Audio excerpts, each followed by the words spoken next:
Hi hello నమస్తే gadget seekers. ఈరోజు మనం అన్బాక్సింగ్ చేయబోయేది Greenaro wireless microphone. If you are from YouTube content creator అయినా ఆర్ ఆన్లైన్ క్లాసెస్ ఇస్తున్న టీచర్ అయినా ఈ మైక్ మీకు చాలా యూజ్ అవుతుంది. సో ఈ వీడియో లాస్ట్ వరకు చూడండి. బాక్స్ లోపల 2 వైర్లెస్ మైక్రోఫోన్స్, 1 రిసీవర్, దాంతోపాటు 1 USB Type-C charging cable and user manual.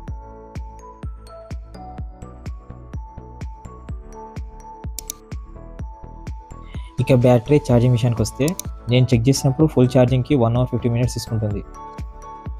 నాకు ఛార్జింగ్ ఆల్మోస్ట్ 6 to 8 hours వరకు అయితే యూజ్ చేశాను. పర్లేదు ఈ బడ్జెట్లో అయితే. ఇక డిజైన్ బిల్డ్ క్వాలిటీ విషయానికి వస్తే ఈ మైక్ చాలా compact and small in size, light వెయిట్గా ఉంది అండ్ ఈజీ టు క్యారీ. ఇది 2.4 GHz వైర్లెస్ టెక్నాలజీతో వర్క్ అవుతుంది అండ్ ఆల్మోస్ట్ రేంజ్ 50 meters వరకు ఉంటుంది. నాయిస్ క్యాన్సిల్ అయితే అంతగా ఏం అనిపించలేదు, జస్ట్ విండ్ని లైక్ లిటిల్ బిట్ సౌండ్స్ని మాత్రమే తగ్గించగలుగుతుంది.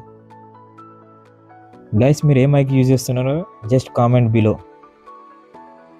ఇప్పుడు నేను మాట్లాడుతుంది గ్రీనారో వైర్లెస్ మైక్రోఫోన్ నుంచి సౌండ్ ఎలా వస్తుందో మీరు అబ్జర్వ్ చేయండి. ఈ మైక్ ఆండ్రాయిడ్ ఫోన్స్కి, ఐఫోన్ లైటింగ్ పోర్ట్కి, DSLR కెమెరాస్కి, ల్యాప్టాప్స్కి అండ్ ట్యాబ్స్కి మాత్రమే వర్క్ అవుతుంది. ఇన్స్టాలేషన్ చాలా సింపుల్. రిసీవర్ని మీ ఫోన్కి are me USB Type-C port ఉన్న డివైస్కి కనెక్ట్ చేయండి అండ్ ఇది ఆటోమేటిక్గా పేర్ అవుతుంది. ఇలాంటి యాప్ ఆర్ సెట్టింగ్స్ని యూజ్ చేయడం అవసరం లేదు మనకి. ఇది నా గ్రీనారో వైర్లెస్ మైక్రోఫోన్ రివ్యూ. మీకు ఈ వీడియో నచ్చితే లైక్, షేర్, సబ్స్క్రైబ్ చేయండి. More unboxing reviews please do subscribe.